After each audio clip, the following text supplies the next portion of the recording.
Hey there, fellow classic comic collectors. As always, I'm Scott Harris King, and today I'm back with part 2 of my look at my complete run of Doctor Strange.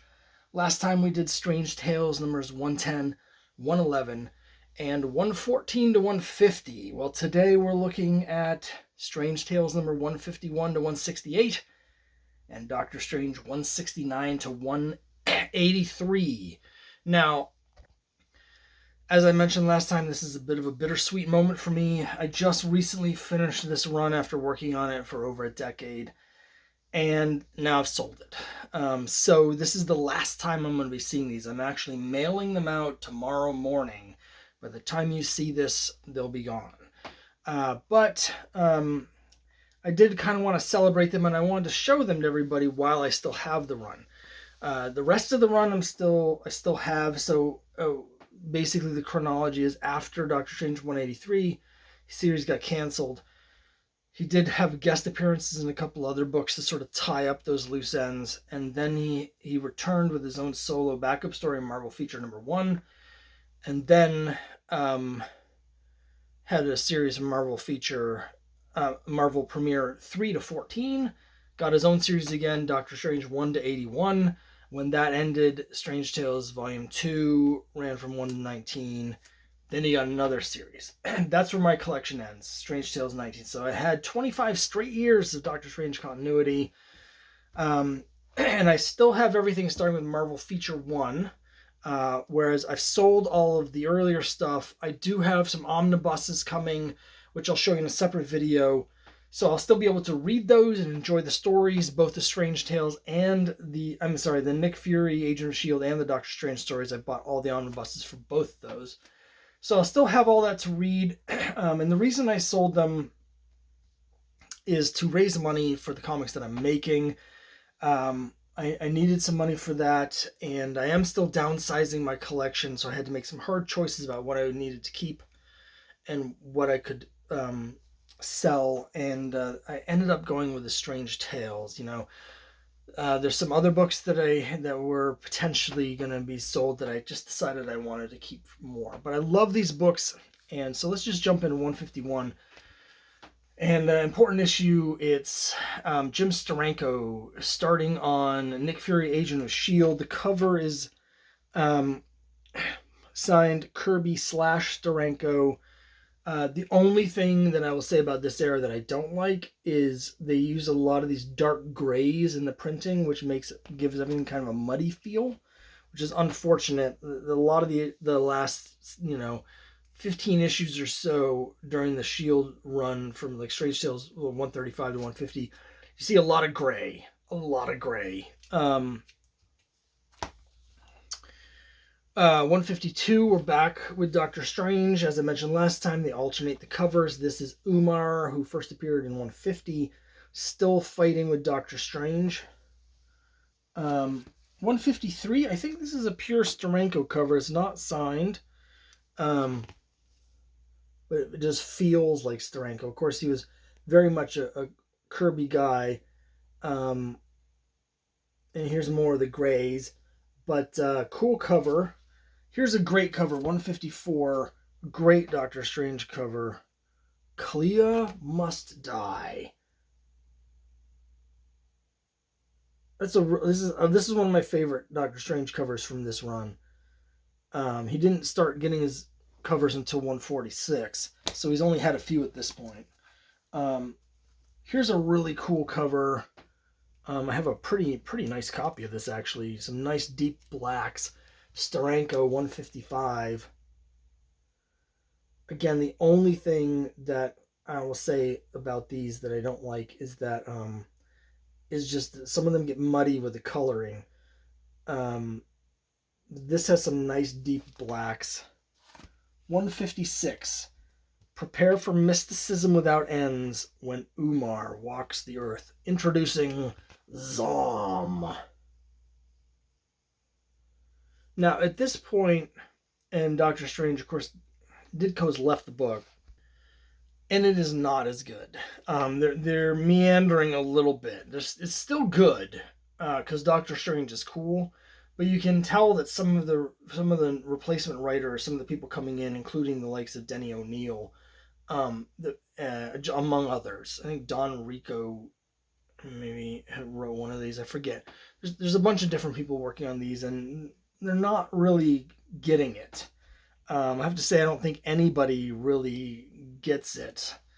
Even Roy Thomas has some really cool issues, which I'll show you in a minute, but I don't feel like anyone really gets Doctor Strange again until. I mean, for me, I really like the Gardner Fox. That's a different video, but Englehart, 157, great Steranko cover.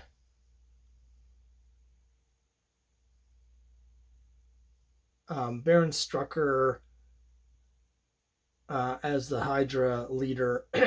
Some really great epic, like, super spy stuff in these issues, which is just great. A couple keys in a row here. 158. Our first full appearance of the Living Tribunal.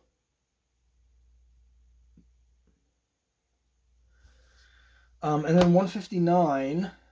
Again, we have the muddied sort of grays. Like, just the color schemes. Like, I just don't like it. First appearance of the Contessa. This has become sort of a hot book after she started appearing in the MCU. Now, you see that my copy is signed to Scott from Jim Steranko. 169. I have a couple comics here that are actually in really nice condition, and one of them is 160. Really cool Doctor Strange cover. Back again, the most deadly, demoniacal foe of all. The merciless Mordo. That's Baron Mordo. Please put some respect on that name. But yes, here's Baron Mordo with some of his goons fighting Doctor Strange. If this planet you would save. Some Kirby Crackle. Here's a great cover, and I have a really high grade, nice copy. I say really high grade. It's probably an 8. Maybe an 8.5. It is quite nice. And it has some nice colors on it. Steranko, Yellow Claw. The interiors on these Steranko issues is just absolutely fantastic. Just great. This is one of the nicest issues in my run. 162, from the Neverworld comes Nebulos.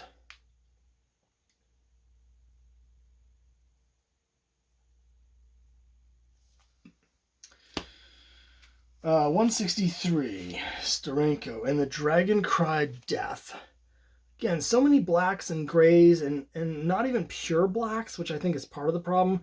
A couple of those previous ones did have some like real deep blacks, but this doesn't feel like a fully deep black. It feels just sort of like almost black, and I don't know. I just want a little more contrast in some of these. But again, interior's fantastic. 164, Nightmare. Let's rewind a little bit. Okay, so this issue we still have the split book logos. So we're alternating covers, but we have the split book logos. Well, starting with this issue, we start getting whoever is on the cover gets the main logo as well. Now, this is also something they were doing over in some of the other books, Tales of Suspense, the other split books. But we get the first Doctor Strange logo here. Like, it's kind of the same logo, but they sort of fatten it out. And actually, it looks better this way than this way. 165, Steranko, cool cover. This copy looks like, like it's a 7. It's flat and clean, but for some reason the spine is split, and I'm not quite sure how that happened. 166, Nothing Can Halt Voltorg. Again, this is not the best era in terms of Doctor Strange stories. They're still floundering a little bit. 167. This is high grade. Got this a long time ago. Classic Steranko flag cover. Structurally, it's about a 9. It's got a corner crunch on the spine where someone dropped it at one point. That could be pressed out. It's got a little bit of blunting and rubbing on this corner. Otherwise, it's beautiful. The main issue with it is that it's no longer pure white. It's definitely gone towards a cream, which is common. But, I have this as an 8 because of that. But it's just an absolutely classic, gorgeous Steranko cover. One of his best. All-time classic. And then finally we get the last issue of Strange Tales, 168. Exile.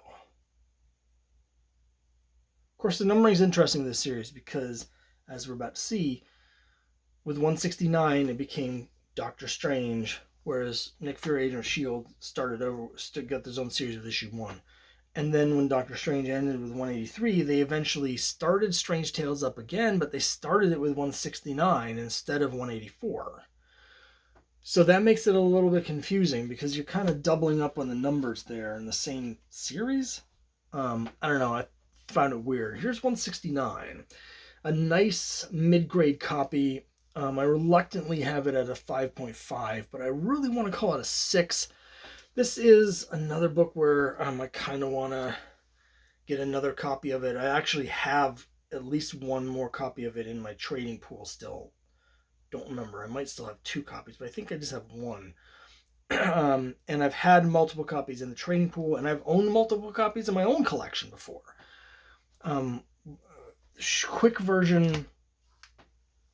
Back in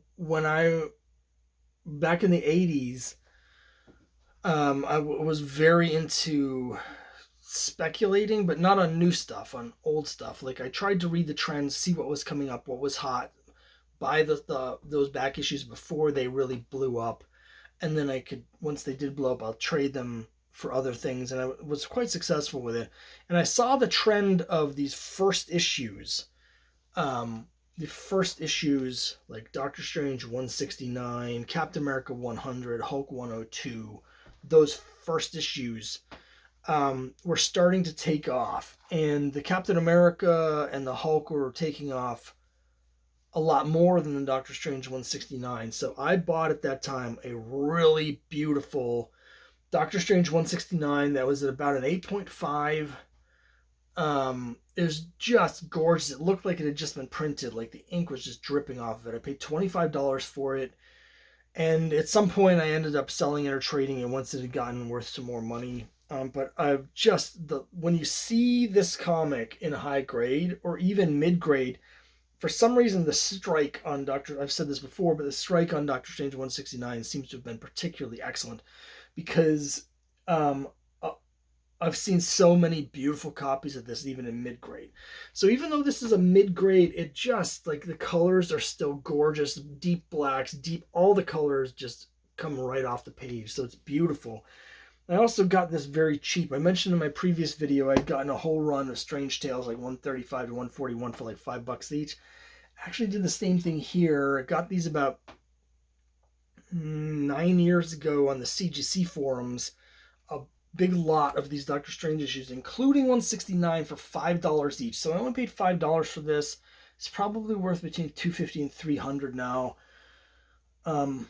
I will say when I sold these, I sold them at a pretty steep discount. I didn't have to. I could have waited, either kept them, sold them individually, like through eBay or something, and I definitely would have made more money. But I need the money now for some comic projects I'm doing, making comics. But the other factor is I didn't pay that much for most of these. As I mentioned last time, I got the Strange Tales 110 for just $10 in 2018. And I got this again in 2013 or 2014 for $5. A lot of the keys I only paid like $10 or less for. And most of the run I picked up for many years ago for like $5 or $6. So It's really only the issues that I bought last year, like 111 and 114, that I actually paid anything for. So that made it easier for me to sort of sell them at a discount because I was still making money on it. I didn't feel like I was like getting hosed because I paid so little for them. But I love this, and at some point I'm gonna have to get another copy because I just and the one in my trading pool doesn't count because that's not mine. That's part of the trading pool. But I just love this book.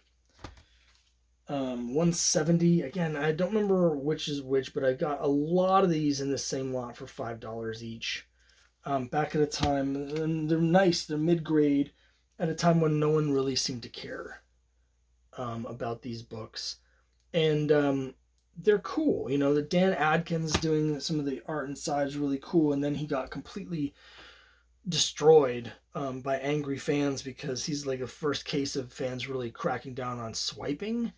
And I think it was kind of unfair because that was a very common practice at the time. But for some reason, Dan Adkins became the sort like the target of everyone's ire, and kind of had his career messed up as a result because he did some really cool work in these issues. 172, 173. It's a cool Dormammu cover. Then of course Gene Colan takes over, and he does some awesome stuff in these. 174, great cover. The expressions. This is a book where Gene Colan makes a lot of sense. You know, he was doing this. This is before Tomb of Dracula. Gene Colan's a master, but I don't tend to like his stuff that much on superhero books. It just feels weird on like Iron Man, for instance, or Avengers. It just doesn't feel right. But Doctor Strange is like that's a book where his moody style really shines. And these are pretty good stories. 175. I will say this run I think is better than the last several issues of Strange Tales. I felt like that was floundering for a while. These are definitely better. Here's a really cool like horror sort of cover where Clea is being pulled into the open grave. We also get the new logo. So here's the old logo. Here's the new logo. I actually really like the new logo, but I feel weird about the Doctor being a little DR.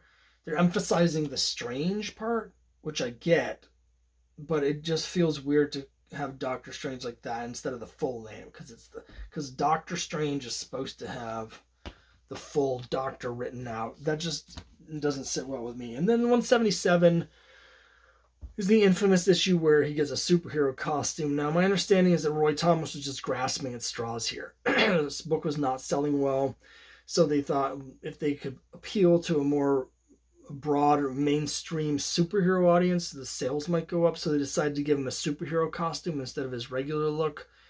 I know there are people that really dig this look. I am not one of those people. I like his classic look.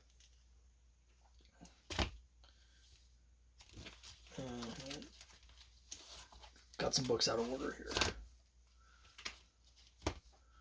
178, guest starring the Black Knight. It's a very weird pose for the Black Knight. It's just a weird cover. This does cross over into Avengers 61. So for Avengers fans, you want to get this. Leads into Avengers 61. And we see here Spider-Man guest appearance, where Spider-Man is huge and Doctor Strange is just a little head. Again, they're really grasping the straws. They're pulling in everything they can to try and get people to buy the book. And so they're like, well, Spider-Man's the Wolverine of his day, so let's do that. But, you know, it didn't really work, as we'll see in a minute. Absolutely classic cover. Eternity looming over the New York City skyline.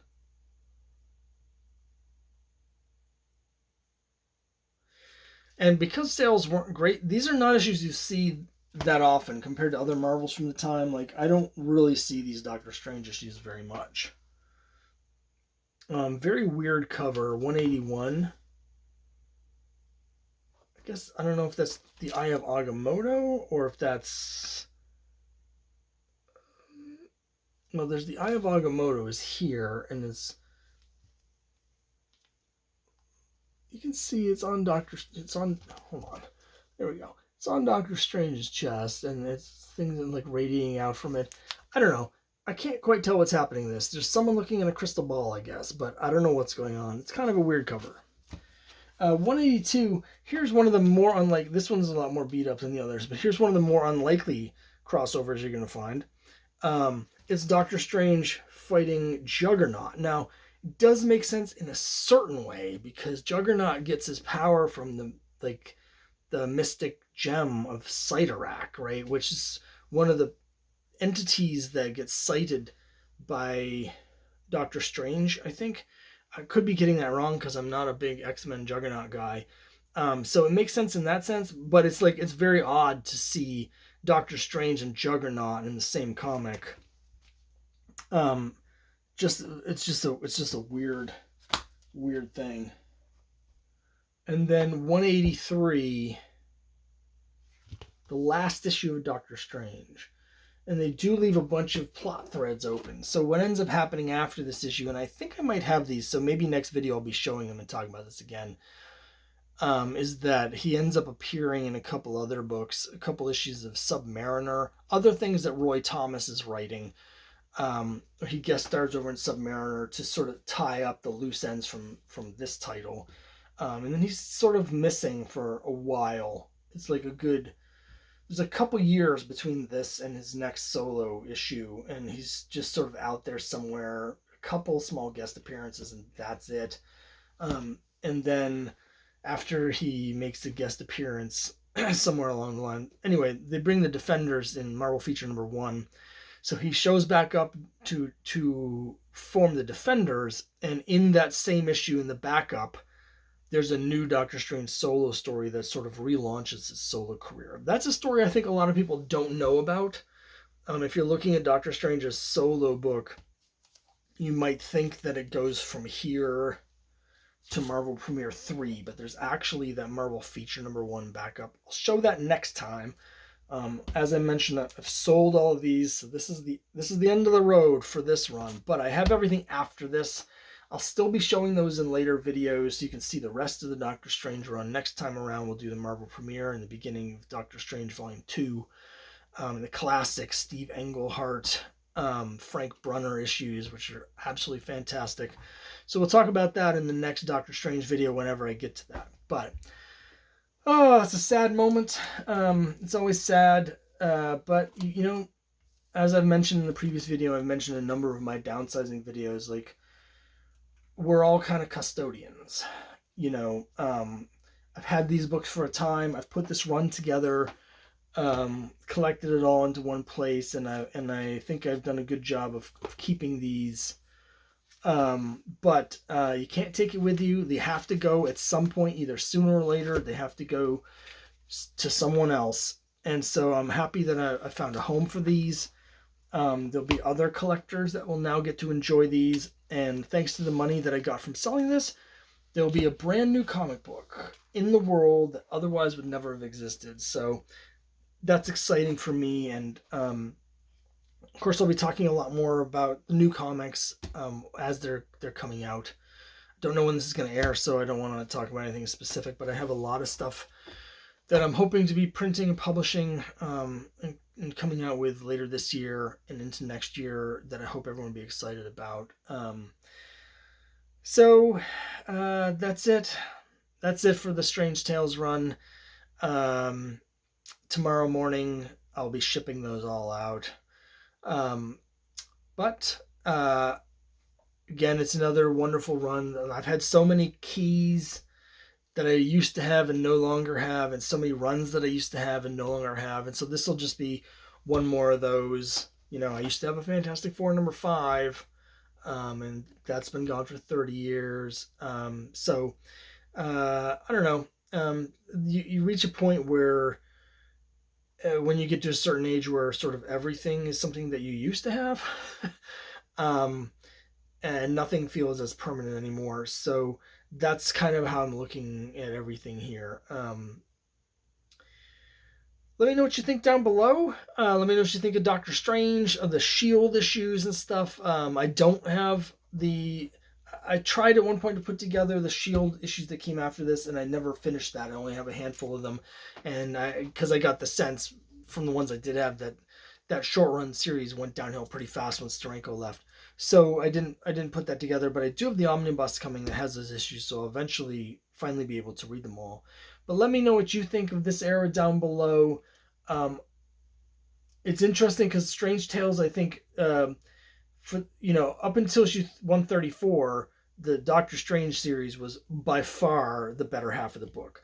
And then the Shield run started, and I think it was like the best book Marvel was putting out for a while. After Ditko left, though, he left, and just a couple issues later, Steranko took over the Shield series, and then we have a situation where I think the Shield series was actually better than Doctor Strange. Still a great book, um, but it was weighted more towards the other series as Doctor Strange floundered a little bit, and the Shield series was so good. So still a vastly underrated series of all the long-running, important, major Marvel titles. This is the one that's still worth less than the others. Tales to Astonish also gets the shaft as well, but these split books are just undervalued, and this one in particular has always been um, sort of the redheaded stepchild of the Marvel Universe. So it's nice to see it finally getting some recognition with some of the keys, but I think these should be worth a lot more than they are. Um, and I'm sure that at some point, as I'm going to shows and conventions, I'll probably end up rebuying some of the ones from this that I really want, like 135 and 126 and 114 and 169. Those are the ones that I probably would like to have in my collection again, even if I don't have the full run anymore. But that's it for this time. That's the end of this version of this collection. As I mentioned, this is, I've owned like 5 copies of 169 at this point, so if I get a 6th one later, that's fine, no big deal. I'll probably never see a 110 again, but it'll just go up there with all the other awesome books that I used to own. So let me know what you think down below. I'll see you next time.